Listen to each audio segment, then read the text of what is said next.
The government's plans to hold a plebiscite on same-sex marriage have been killed off after Labour formally resolved to oppose the legislation. The opposition leader, Bill Shorten, says a plebiscite would cause harm to the gay community and their families. That means the issue is now likely to be off the agenda for the rest of this term. Here's political reporter Jane Norman.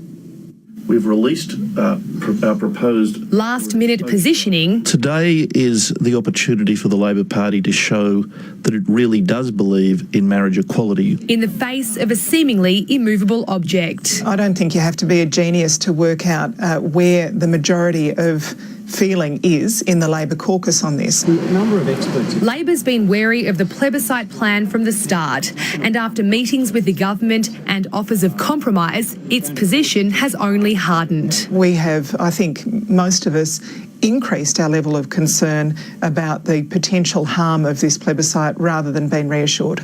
Labor's caucus met for just over an hour and finally confirmed the expected. The caucus unanimously resolved to oppose the marriage plebiscite. No, Senator. It means the government doesn't have enough support in the Senate to set up the plebiscite and brings to an end a process that began 14 months ago.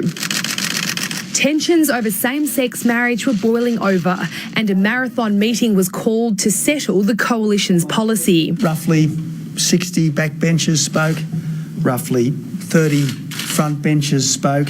The result? The issue would be put to the people. The question is, what happens now?